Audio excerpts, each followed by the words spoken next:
658 players played this year, only 22 get to enjoy that moment. The man that was best on ground in the biggest 2 hours of the year is Luke Shuey, and remarkably, he's at the airport on time and seemingly very sober. Luke Shuey, congratulations. You dream about what you did yesterday. Is the reality all you'd hoped for?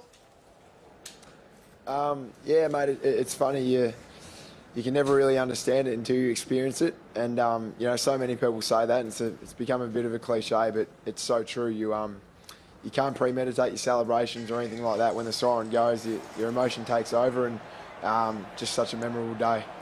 We're just looking at you getting the Norm Smith medal. I mean, game high disposals, contested possessions, clearances, inside 50 score involvements. From a personal standpoint, must have been extraordinary to have such a wonderful afternoon. Yeah, well, you know, I haven't had a great final series, I don't think, and I feel as though the other midfielders have carried a fair load for a lot of September. And yeah, yesterday Elliot Yeo was tagged in the first half by Levi Greenwood, which means the rest of us need to step up. And fortunately, I was in the right place at the right time a few times. But it's a bit of a cliche, but definitely a collective effort yesterday. And Lewis Jetta did the lap of honour in sunglasses, which seemed to indicate he was ready for a bit of partying. Did that actually take place? He's just a different unit, Jets. He lives differently. He plays differently, which is why he's such a good player. And we just let him do his thing. Luke, we saw you also in the rooms doing the Shuey and sculling from the shoe with Nick Nat. It must be incredibly hard to bring the players who I guess missed out on the big stage into the partying as well.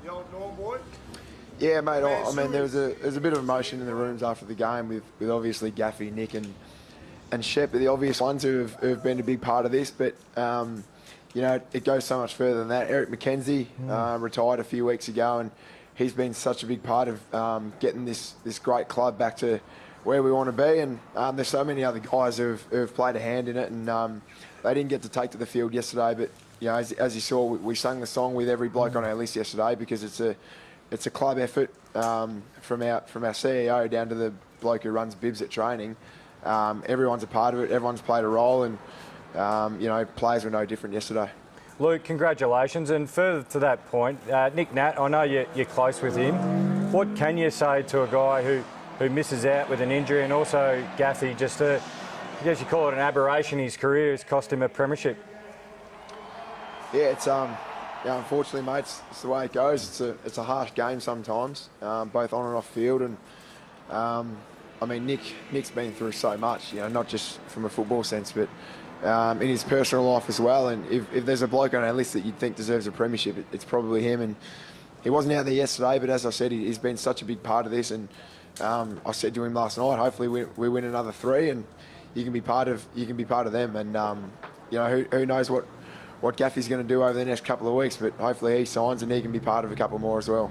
Luke, how satisfying after obviously the 2015 sort of performance on the big stage? So many guys have stepped up in that period, and I guess how satisfying is it to come away with the win yesterday? Yeah, I mean, we said all week that we hadn't thought about 15, but you know, it's a lie. I've been thinking about it all week, and you don't want to lose 2, you don't want to lose 1, but to lose 2 from 2 would be heartbreaking. And you know, I think a lot of guys obviously learnt from the week back in 2015 and learned to take the week a little bit more casually. But I think just the three more years experience under our belt has worked wonders. You look at some of the guys who stepped up when it counted yesterday were guys who copped a lot of criticism back in 2015. And you know, as I touched on earlier in the interview, we had 22 guys contribute yesterday, which is what you need on grand final day. Now, Luke, Collingwood got the fly on you yesterday, as Hawthorn did in 2015. Did that whole experience, therefore, when that happened, you know, to keep control, keep composed, and not panic too early? Yeah, I mean, we've been faced with that numerous times throughout the season. A couple of times we haven't been able to claw our way back, but most of the time we have. And yeah, we played Collingwood at the MCG in round 18, I think, and they jumped us then. And yeah, it felt very similar yesterday. I mean, they're an outstanding team. You need to start well to put yourself in a good position, but if you don't, it's not the end of the world. And we've had a system that we've believed in all year, that if we stick to it for 4 quarters, we will eventually come out on top. And thankfully on the biggest stage, from our captain down to our youngest bloke, every bloke stuck to their guns yesterday, and it paid off in the end. So many role players, Luke, on the day. We think of Vardy, we think of Barras, and also Mark Hutchings, terrific effort on steel side bottom. But Dom Sheed's effort throughout the day, he was fantastic through the midfield with yourself. Yeah, Dommy's had an amazing September. He'd had a frustrating year, you know. He struggled to cement his spot in the side and went back to East Perth a couple of times, and he did all we asked him to do, and that was go back and play your role at East Perth and play well, and he did that. And you know, there's always great stories every year from the premiership team. There's numerous ones for us, but Dommy's certainly one of them. He stuck to his guns all season, and he ended up being probably, along with Jack Redden, our best player in September. So, you know, I thought he was Norm Smith in my eyes, and to kick the goal he did yesterday, it sort of sums up his season. He's been there when we needed him, and he's delivered when we needed him. Jack Darling probably had one of the biggest roller coasters of a grand final we've seen. He a bit quiet in the first half, but was absolutely enormous in the third quarter.